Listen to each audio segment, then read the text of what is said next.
Good morning all of you. तो आप सभी का स्वागत है आपके अपने चैनल साइंस दीवाने में। वीडियो को शुरू करने से पहले एक बार वीडियो को फटाफट से लाइक कीजिए, शेयर कीजिए अपने दोस्तों के साथ में, और जो नए आए हैं इस चैनल में वो चैनल को सब्सक्राइब कीजिए। तो पिछली वीडियो में हमने क्या पढ़ा था कि जो आपके पास में क्वथनांक होता है, क्वथनांक क्या होता है कि जब हम किसी विलेय में, जब कोई विलेय क्या होता है वायुमंडलीय, जब किसी विलयन का वाष्प दाब हम वायुमंडलीय दाब एक एटीएम के बराबर करते हैं तो उस विलयन का क्या कहलाता है, क्वथनांक कहलाता है। क्वथनांक का उन्नयन पढ़ा था, उसके लिए सूत्र का निगमन पढ़ा था हमने, उसमें हमने न्यूमेरिकल करे थे, तो आपने अच्छी तरीके से प्रैक्टिस करा होगा उन न्यूमेरिकल का। आज हम क्या पढ़ेंगे, आज जैसे आपने स्क्रीन में देख लिया होगा, आज हम पढ़ेंगे हिमांक के बारे में।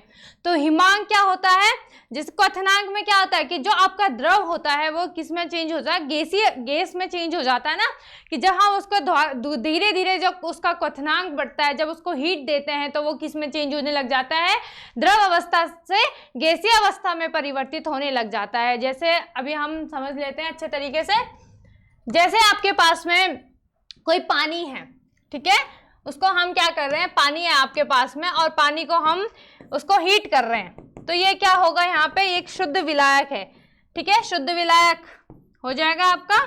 शुद्ध विलायक को हम हीट कर रहे हैं तो ये किस में धीरे धीरे ये किस में वाष्पित होने लग जाएगा। वाष्पित होने के कारण ये द्रव अवस्था से गैसीय अवस्था में परिवर्तित होने लग जाता था। क्लियर हुई बात। तो जब ये क्या हो जाता था आपका, तो यहाँ पे एक ये क्या है, वायुमंडलीय दाब होता था, एक एटीएम होता था। तो ये जब ये क्या हो जाता था, इसमें ज्यादा टाइम नहीं लगता था एक एटीएम में पहुंचने में। तो यहाँ पे क्या हो जाता था, जब हम इसमें अशुद्ध विलायक मिलाते थे तो अशुद्ध विलायक मिलाने पर इसके में क्या आ जाती थी, इसके क्वथनांक में क्या होने लग जाती थी, वृद्धि होने लग जाती थी। क्वथनांक में वृद्धि होने के कारण इसको क्या कहते हैं, क्वथनांक का उन्नयन। अब आप हिमांक को समझो। तो हिमांक क्या होता है कि जब कोई आपके पास में कोई द्रव है, कोई वो क्या होता है, उसको अगर हम, जैसे आपके पास में यहाँ पे क्या होता था, क्वथनांक में एक वायुमंडलीय दाब के बराबर होता था ना, ठीक है, तो ये क्या हो जाता था, इसको हम हीट कर रहे थे तो ये गैसीय द्रव अवस्था से गैस अवस्था में परिवर्तित हो जाता था। हिमांक में क्या होता है कि जो द्रव होता है वो द्रव अवस्था से किस में परिवर्तित होता है, ठोस अवस्था में। जैसे मैंने आपको बताया ना, अणु संख्यक में क्या होता था कि आपको पढ़ के ही समझ में आ जाता था कि उसके अणुओं की संख्या के बारे में बात की जा रही है। तो इसी तरीके से आपका यहाँ पे केमिस्ट्री में कुछ टर्म आपको हिंदी में भले ही समझना है, अगर आप इंग्लिश में पढ़ो, जैसे बॉइलिंग पॉइंट, बॉइलिंग मतलब बॉईल करना उसको, ठीक है। दूसरा आता है आपके पास में हिमांक। हिमांक तो खैर बहुतों ने पहली बार सुन रहे होगा, किसी को समझ में नहीं आ रहा होगा हिमांक क्या होता होगा, कोई फर्स्ट टाइम सुन रहा होगा।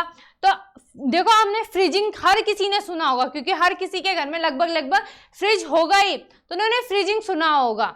तो फ्रीजिंग अगर मैं उनको बोलूंगी ना कि हाँ हम आज पढ़ेंगे फ्रिज के बारे में, फ्रीजिंग के बारे में पढ़ेंगे, तो उनको बड़ी अच्छी तरीके से अच्छा हम उसके बारे में पढ़ेंगे। अगर मैंने बोला कि मैं क्वथनांक, तो बोलेंगे क्वथनांक, किसी को अगर पता होगा तो वो तो बोलेगा चलो ठीक है, क्वथनांक मतलब जिसमें क्या होता है कि हमारा जो विलयन होता है वो एक एटीएम के बराबर हो जाता है। किसी ने फर्स्ट टाइम सुना होगा तो उसको समझ नहीं आएगा। अगर मैं इंग्लिश में बोलूंगी, जिसने जो पहली बार भी सुन रहा होगा उसको समझ में ही आ जाएगा, क्योंकि ये आपकी क्या होता है, दैनिक जीवन में ये चल रहा होता है। जैसे आपने क्या करा, पानी, जैसे आप चाय बना रहे हो ना, तो चाय को क्या कर रहे हो, पानी को हीट कर रहे हो, तो जितनी आप उसमें पानी डाल दो उतनी मात्रा तो नहीं बचती, कुछ ना कुछ तो उसमें कमी आ जाती है ना, क्योंकि वो क्या हो जाता है, द्रव अवस्था से किस में बदलता है, आपकी गैसीय अवस्था में परिवर्तित होने लग जाता है।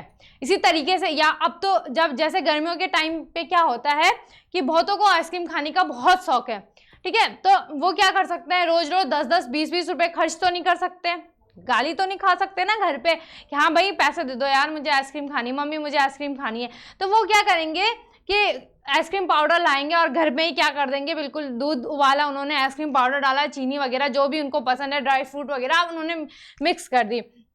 तो चलो बच्चे खुद तो नहीं कर पाएंगे, लेकिन जब मम्मी से वो 10 रुपये मांगेंगे तो मम्मियाँ उनकी बहुत परेशान हो जाएंगी रोज रोज, अरे यार कितना पहले ही इतना खर्चा हो रहा है, ऊपर से मिडिल फैमिली में तो बहुत ज़्यादा होता है कि पहले ही इतना खर्चा हो रहा है, तुम्हें आइसक्रीम खानी है दे, उनके लट्ठे पड़ता रहता है फिर। तो उन्होंने बोला बच्चों की खुशी के लिए हम क्या कर देते हैं, इनके लिए आइसक्रीम बना देते। तो उन्होंने क्या करा, एक इतना बड़ा भगोना रहा, उसमें उन्होंने दूध उबाला खूब अच्छे तरीके से, उसमें फिर उन्होंने आइसक्रीम पाउडर डाल दिया, चीनी वगैरह, ड्राई फ्रूट वगैरह, जो भी उनको पसंद था, जो भी फ्लेवर पसंद था डाल दिया। उसके बाद उन्होंने उसको क्या कर दिया, फ्रिज में रख दिया, फ्रीज करने के लिए। उसको क्या करने के लिए, अभी तो द्रव अवस्था में है ना, तो जब वहाँ फ्रीजर में जाएगा तो वो किस में बदल जाएगा, आपके द्रव अवस्था से किस में चला जाएगा, ठोस अवस्था में। तो जब आप अगले दिन निकालोगे, थोड़ा थोड़ा करके आप क्या करोगे, उसको रोज खाते रहोगे। ठीक है, आज यही करना, देखना पहले अच्छे तरीके से, ऐसे नहीं कि आप बिल्कुल घर जाके घर पे ही बोल रहे हो कि नहीं भाई हमें खानी है, मैम ने कहा था ऐसे ऐसे करना है और ऐसे ऐसे आइसक्रीम बन जाती है, चलो ठीक है कोई बात नहीं। तो इस तरीके से आपका क्या हो जाता है वहाँ पे, फ्रीजिंग। तो ये हम डेली मतलब गर्मियों के टाइम पे तो अक्सर हम यूज़ करते हैं इस चीज़ का। या किसी का स्कूल बहुत दूर है, 10 किलोमीटर है, 5 किलोमीटर है, तो उन्हें ठंडा पानी चाहिए होता है। तो जो अगर आपका जो नॉर्मल पानी की बोतल होगी, ठीक है, नॉर्मल पानी की बोतल में जो आपका होगा, अगर उसके अंदर इतना पानी होगा लगभग, तो ये क्या होगा, अगर हम इसे ले जाएंगे ना, अगर हम 2-3 किलोमीटर में, तो ये पानी आपका क्या हो जाएगा, नॉर्मली गर्म होता रहेगा। मतलब इसकी जो टेम्परेचर है वो कम, धीरे धीरे क्या होता रहेगा, ज़्यादा बढ़ता रहेगा, मतलब ये पानी आपका गर्म होता रहेगा। अगर मैंने इसको बिल्कुल फ्रीजर में और मैं इसके बर्फ़ बना के ले आई, तो वो बर्फ तो पिघलेगा धीरे धीरे, लेकिन पानी क्या मिलेगा, हमें ठंडा मिलेगा। तो बहुत सारे बच्चे क्या करते हैं, इस बोतल को क्या फ्रीजर में रख दिया, तो ये दूसरे दिन क्या बन जाती है, बिल्कुल बर्फ बन जाती है। तो उनको जाते हुए आते हुए बड़ा मजा आता है, फिर बर्फ खाते खाते आते हैं ना बच्चे आराम से, बिल्कुल मजे से। हम भी किया करते थे जब हमारा भी स्कूल टाइम था ना, तो हम क्या करते थे कि ऐसे ही ले जाते थे, क्योंकि रास्ता बहुत लंबा था, तो उसमें क्या होता था कि हमें टाइम लगता था, तो हमारा जो पानी होता था वो बहुत जल्दी गर्म हो जाता था। अब पानी फिर पिया नहीं जाता था, ऊपर से धूप इतनी लगती है गर्मियों के टाइम पे, जुलाई का स्कूल हो गया, तो बहुत ज़्यादा हालत ख़राब हो जाती थी। तो क्या करा, फटाफट से फ्रिज में रख दिया, फ्रीजर में, और दूसरे दिन निकाल दिया। मज़े से आ रहे, स्कूल जा रहे हैं, तब अच्छा भी लग रहा है, मज़ा भी आ रहा है ठंडा ठंडा पानी पीने में। ठीक है, चलो अब आई बात समझ में, क्वथनांक क्या होता है, या आपका जो हिमांक होता है। अब तो आपको अच्छे से समझ में आ गया होगा हिमांक क्या होता है। तो इसी तरीके से यहाँ पे जब क्वथनांक में वृद्धि होती है, तो वृद्धि के लिए क्या यूज़ करते हैं, हम उन्नयन का यूज करते हैं। जब हमने अभी आपने वाष्प दाब का अवनमन पढ़ा था ना, तो उसमें वाष्प दाब में कमी आ रही थी। तो इसी तरीके से यहाँ पे भी आपकी जो हिमांक होता है, इसमें भी क्या आने लग जाती है, कमी आने लग जाती है। ठीक है, ये आपका अगर शुद्ध विलायक है और यहाँ पे आपने कोई ठोस अवाष्पशील विलेय मिला दिया, तो यहाँ पे ये लाइन बना लो आप इस तरीके से समझने के लिए। ठीक है, तो इसमें क्या हो जाएगा, इसके हिमांक में क्या आने लग जाएगी, इसके हिमांक में कमी आने लग जाएगी। इसको हिमांक का क्या कहते हैं, अवनमन कहते हैं। ठीक है, यह आपका शुद्ध विलायक हो गया, ये समझने के लिए। यहाँ पे क्या हो रहा था, ये क्वथनांक है आपका, क्या है यहाँ पे, क्वथनांक का उन्नयन, और ये क्या है, हिमांक का अवनमन। अभी थ्योरी पार्ट से आपको और अच्छे तरीके से ये क्लियर हो जाएंगे। ठीक है, किस तरीके से आपने बोर्ड एग्जामिनेशन में अपना टॉपिक जो है यहाँ पे ये लिखना है, अगर आपके पास में क्वेश्चन आ जाता है वो अच्छे तरीके से मैं बताऊंगी आपको। ठीक है, तो ये आपका क्या हो गया, शुद्ध विलायक हो गया। यहाँ पे क्या हो गया, ठोस अवाष्पशील ये हो गए आपके विलेय। ठीक है, और ये क्या हो जाएगा आपका, विलयन हो जाएगा जो आपको प्राप्त होगा। क्लियर हुई बात। तो ये क्या हो जाएगा, जब आपके हिमांक में कमी आने लग जाती है कुछ ठोस अवाष्पशील विलेय मिलाने के कारण, तो वो क्या कहलाता है, आपका हिमांक का अवनमन। आगे देखते हैं, हम डेफिनेशन के थ्रू समझते हैं क्वेश्चन किस तरीके से आएगा आपके पास में, कि हिमांक से क्या तात्पर्य है, हिमांक में अवनमन, और इसके कारण को समझाइए। सिद्ध कीजिएगा हिमांक का अवनमन विलयन के मोलरता के समानुपाती होता है। ठीक है, यहाँ पे क्या बोल रहे हैं कि हमने क्या सिद्ध करना है, कि जो आपके पास में यहाँ पे मोलरता आएगा यहाँ पे। ठीक है, जैसे आपके यहाँ पे क्वथनांक का उन्नयन भी किसके समानुपाती होता था, मोलरता के। अभी हम अच्छे तरीके से समझेंगे। तो यहाँ पे ये मोलरता नहीं, र में क्या आता है आपके पास में, आयतन आता है ना, ल में आपके पास में ग्राम आता है, द्रव्यमान आता है। तो यहाँ पे आपके पास में क्या आ जाएगा, मोलरता के समानुपाती आता है। ये क्वेश्चन आपका क्या आ सकता है, यहाँ पे सिद्ध कीजिए कि क्वथनांक का उन्नयन भी आ सकता है, क्योंकि वो भी मोललता के क्या होता है, समानुपाती होता है। वो हमने पिछली वीडियो में पढ़ लिया था। जिसने भी अगर वीडियो में नहीं पढ़ा है वो डिस्क्रिप्शन में जाके वीडियो को देख लीजिए, आपको अच्छे से समझ में आ जाएगा। वहां पे आपकी पूरी वीडियो की प्लेलिस्ट होगी। चलो देखते हैं हम फ्रीजिंग पॉइंट। अब देखो, अगर मैं यहाँ पे हिमांक लिखती तो यार थोड़ा सा रहता कि हमें ऐसा लगता ना हम नई चीज पढ़ रहे हैं, ठीक है। एक एक्साइटमेंट तो होती है, लेकिन वो नई चीज उतने अच्छे से समझ में नहीं आएगी, क्योंकि समझ में तो आ जाएगी, लेकिन अगर मैंने बोल दिया कि हम फ्रीजिंग के पॉइंट के बारे में पढ़ रहे, तो आपको लगेगा हाँ मेरे को आता है और मैं इसको और अच्छे तरीके से क्या कर सकती हूँ, समझ सकती हूँ, ठीक है। तो किसी द्रव का वह निश्चित ताप, क्या बोला मैंने, किसी द्रव का वह निश्चित ताप जिस पर उसका वाष्प दाब किसमें चेंज हो रहा है, ठोस अवस्था के वाष्प दाब के बराबर हो जाता है।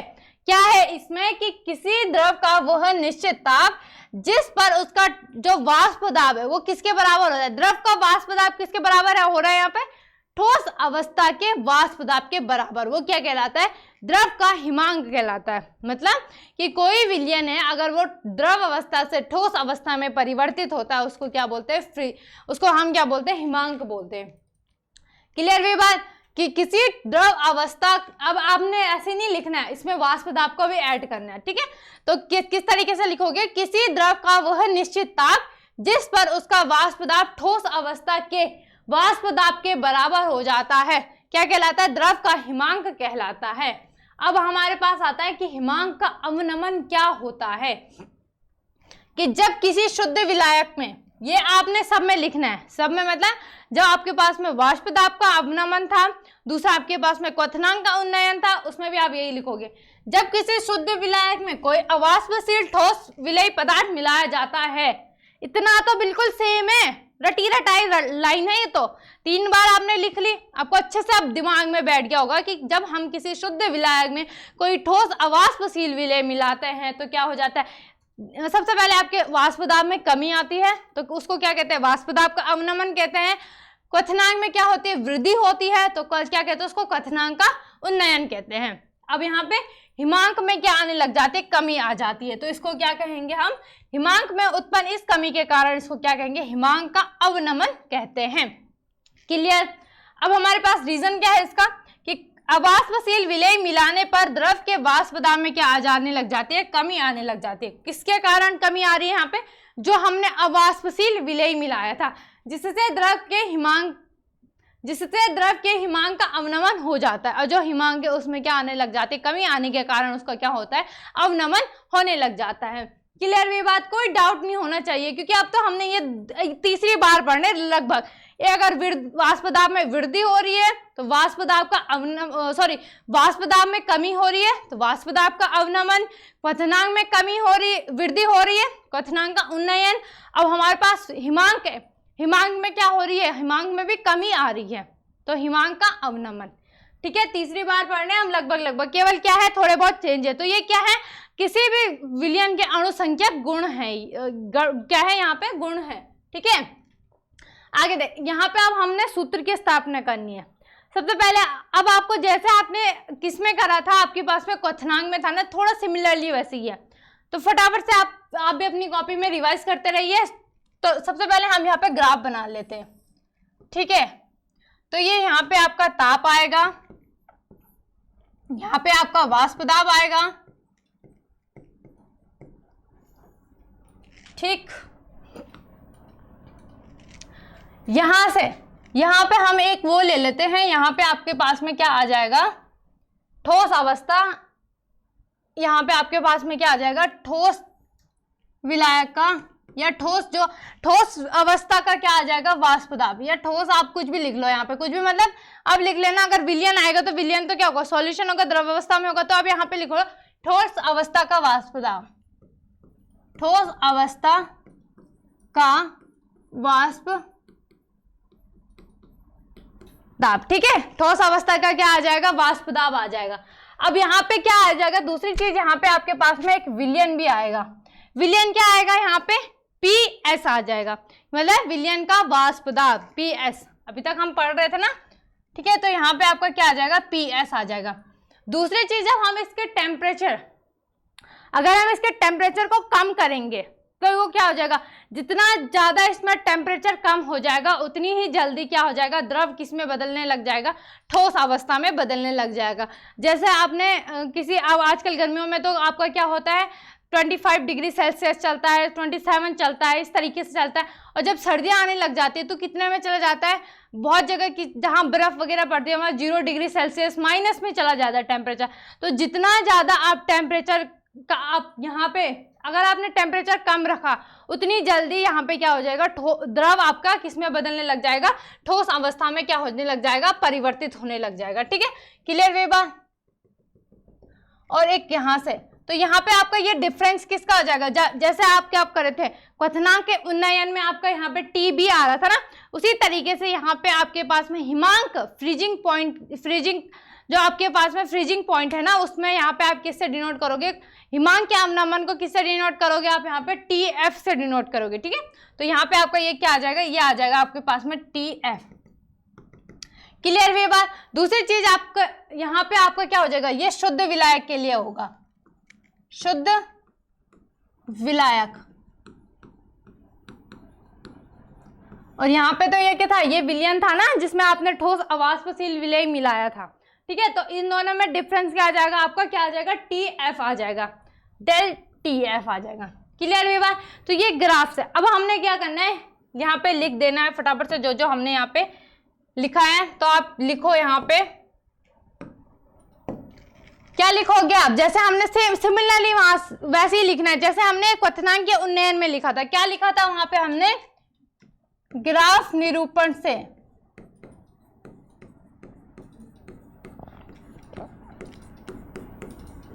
प्राप्त हुआ।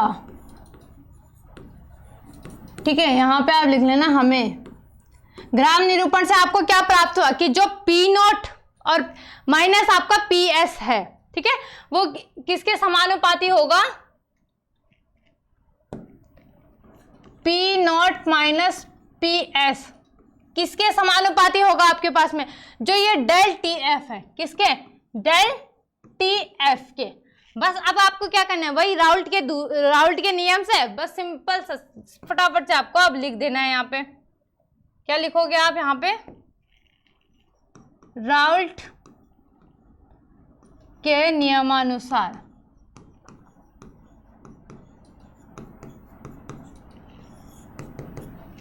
क्या होता था, P nought minus P S upon P not. ठीक है, ये तो क्या चला जाएगा, मल्टीप्लाई में चला जाएगा। यहाँ पे आपका क्या आ जाएगा, यहाँ पे आपका समानुपाती रहने देते ना फिलहाल हम। ठीक है, या चलो अगर आप समानुपाती का सिंबल हम हटा ही देते तो इक्वल टू का लगा देते, तो यहाँ पे इक्वल क्या हो जाएगा, स्मॉल डब्ल्यू। ठीक है, यहाँ पे आपका क्या होता है, इंटू 1000 और अपॉन में क्या आता था, स्मॉल एम, अणुभार आ जाता था, और द्रव्यमान जो आपके पास में ग्राम भार दे रखा होगा। ठीक है, पी नॉट का आप उधर भेजोगे तो वो किस पे चला जाएगा, मल्टीप्लाई में चला जाएगा। ठीक है, तो P nought minus P S is equals to, अच्छा यहाँ पे आपका स्मॉल इंटू में क्या आता था, कैपिटल एम भी तो आता था, जो आपका शुद्ध विलायक का अणुभार भी आता था। ठीक है, तो ये हो जाएगा आपका W इंटू 1000 और इस दोनों P नॉट और M, इन दोनों को हम एक साथ रखते हैं। एक साथ क्यों रखेंगे, क्योंकि ये शुद्ध विलायक के लिए क्या हो जाएंगे, नियतांक हो जाएंगे। ठीक है, तो M इंटू आपका क्या हो जाएगा, यहाँ पे कैपिटल W आ जाएगा। ठीक है, तो P not minus P S, चलो पहले हम इसमें लिख लेते हैं थोड़ा सा कि आपके पास में जो शुद्ध विलायक है ना, शुद्ध विलायक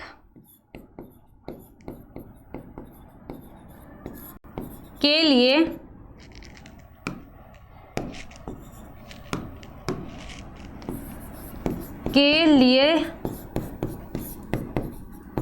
P nought M into P nought equal to क्या हो जाएगा आपके पास में, नियतांक। ठीक है, तो क्या आ जाएगा यहाँ पे, पी नॉट क्या आ जाएगा आपका यहाँ पे, P nought minus P S, और यहाँ पे आपका इक्वल टू नियतांक W into 1000 M into capital W। ठीक है, अब इसको नियतांक और इक्वल टू का निशान हटाने के लिए हम यहाँ पे क्या लगा देंगे, समानुपाती का निशान लगा देंगे ना। ठीक है, और हमारे यहाँ पे जो आपके पास में यहाँ पे आ जाएगा, तो ये यहाँ पे क्या आ जाएगा, इसको हटाएंगे अगर हम, नियतांक और इक्वल टू के सिंबल को हटा देंगे तो तब आपका क्या आ जाएगा, यहाँ पे समानुपाती का सिंबल आ जाएगा। तो ये आएगा आपके पास में P0 माइनस PS, समानुपाती किसका है, ये क्या है आपके पास में, ये मोललता है ना, तो आप यहाँ पे डायरेक्ट मोललता लिख लेना, मोललता। क्लियर हुई बात। अब आपको क्या पता है, P0 PS इक्वल टू आपको क्या होता है, डेल TF होता है। तो आप यहाँ पे P0 माइनस PS क्या लिख सकते हो, डेल TF, किसके समानुपाती हो जाएगा, मोललता के। अब आपको समानुपाती का सिंबल हटाना है, तो डेल TF इक्वल्स टू आपके पास में यहाँ पे एक कांस्टेंट आ जाएगा, कांस्टेंट क्या आएगा आपके पास में, KF आ जाएगा, KF। ठीक है, कांस्टेंट।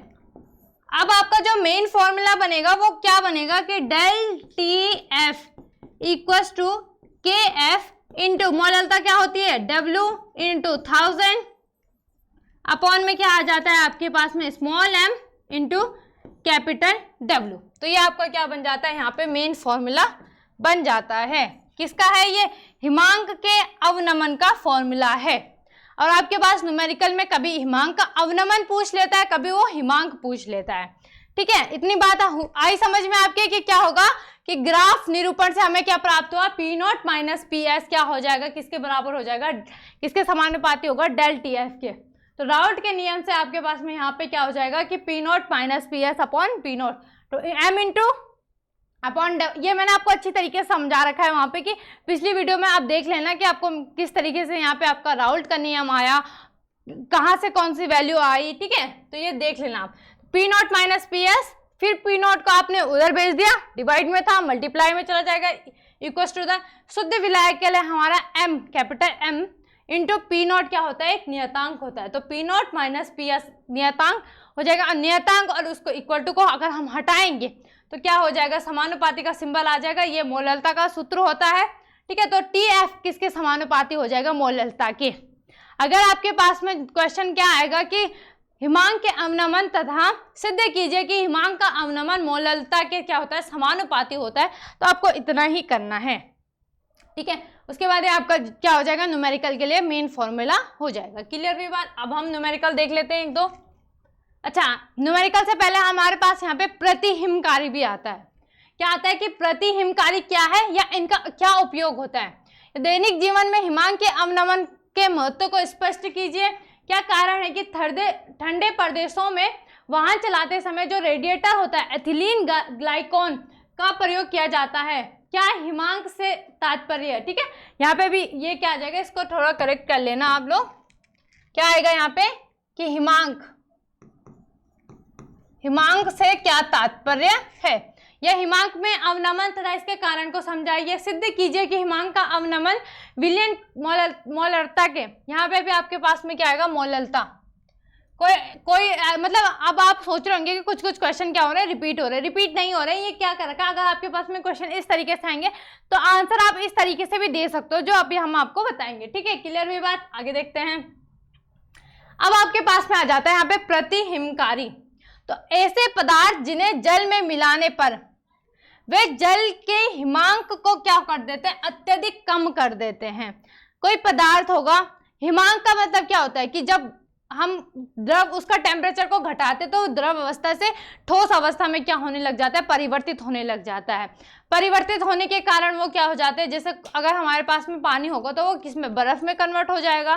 ठीक है, तो बहुत सी बात क्या होता है, बहुत सारी जगहों में क्या होता है कि जो नल होते हैं ना, तो उनसे पानी की जगह क्या निकलता है, मतलब बर्फ जमा रहता है, तो पानी जो वहां पे जो नल होता है वो बिल्कुल उसमें ब्लॉक हो जाता है। क्यों होता है, क्योंकि बर्फ तो भाई कैसे वहां पे जो वो बिल्कुल ठोस बन रखा होगा, तो वहां से जो वहां के गांव के जो भी जगह होगी वहां के लोगों को क्या होने लग जाती है, दिक्कत होती है।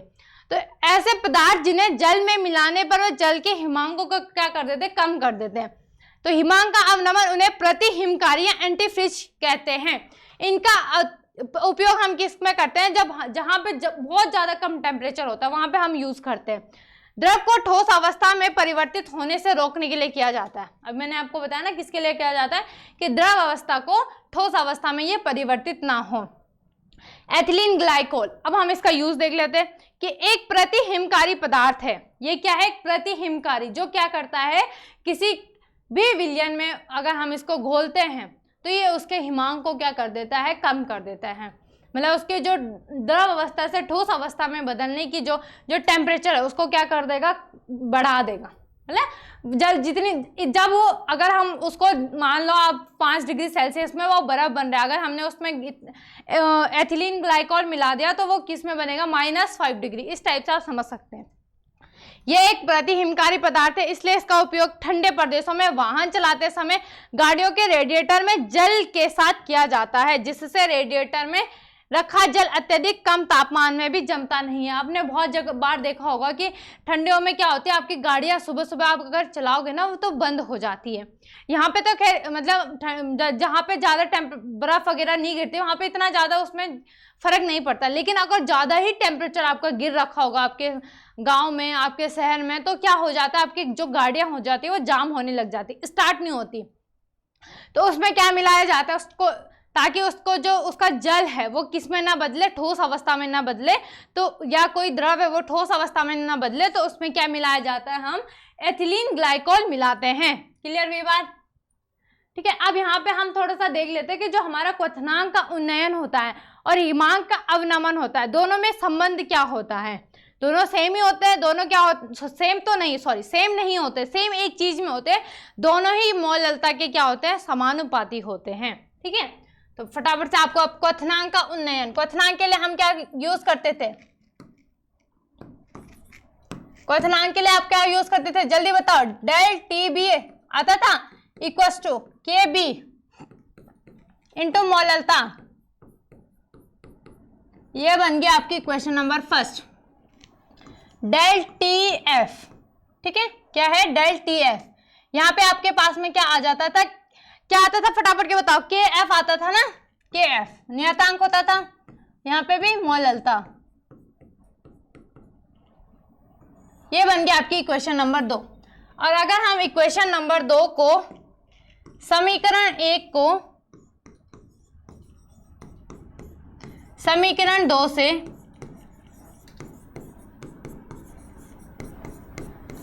भाग देने पर क्या होगा, del T B equals to K B into मोललता। ठीक है, क्या आ जाएगा यहाँ पे, मोललता, और यहाँ पे अपॉन में क्या आ जाएगा, यहाँ पे डेल टी एफ। यहाँ पे क्या आएगा, के एफ इंटू मोललता। अब मोललता दोनों में सेम है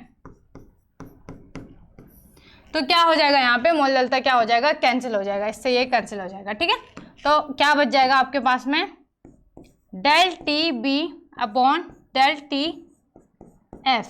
ठीक है, तो ये आ जाएगा के बी अपॉन के एफ। ये इसमें क्या होता है, संबंध होता है। या आप क्या लिख सकते हो, इसको इस तरीके से भी लिख सकते हो, del T B equals to K B into, यहाँ पे ये किस में चला जाएगा आपका एफ, यहाँ से डिवाइड में तो कहाँ चला जाएगा, मल्टीप्लाई में चला जाएगा, तो डेल टी एफ, और यहाँ पे अपॉन में क्या आ जाएगा, के एफ। ठीक है, ये भी बन सकता है, या आप क्या कर सकते हो, के एफ को इधर भेज दो तो ये भी आपका क्या बन सकता है, फॉर्मूला बन जाएगा। ये तो खैर समझ की बात है, अब आप 12th क्लास में इतना तो आप समझ ही सकते हो। तो यही संबंध होता है इसमें। ठीक है, क्योंकि दोनों में मोललता सेम होती है तो मोललता आपकी क्या हो जाती है, कैंसिल हो जाती है। अब न्यूमेरिकल में बढ़ते हैं। क्या है, 20 ग्राम आपके पास में क्या दे रखा है, यूरिया को 200 ग्राम जल में विलय किया जाता है तो प्राप्त जलीय विलयन का हिमांक ज्ञात करना है। अब हमें क्या निकालना है, यहाँ पे हिमांक निकालना है। तो क्या हो जाएगा, 20 ग्राम है, ठीक है, 20 ग्राम यूरिया, तो यहाँ पे स्मॉल w क्या है आपके पास में, 20 ग्राम। दूसरा आपके पास में कैपिटल W भी दे रखा है, 200 ग्राम यूरिया। फटाफट से बताओ, जल्दी से कमेंट बॉक्स में करो, यूरिया का अणुभार कितना होता है, 60। ठीक है। अब आपको यहाँ पे याद रखना है एक चीज, जो जलीय विलयन होता है उसके लिए KF, ठीक है। वैसे तो आपको न्यूमेरिकल में दिया होगा, लेकिन अगर बाई चांस नहीं दिया होगा तो जलीय विलयन के लिए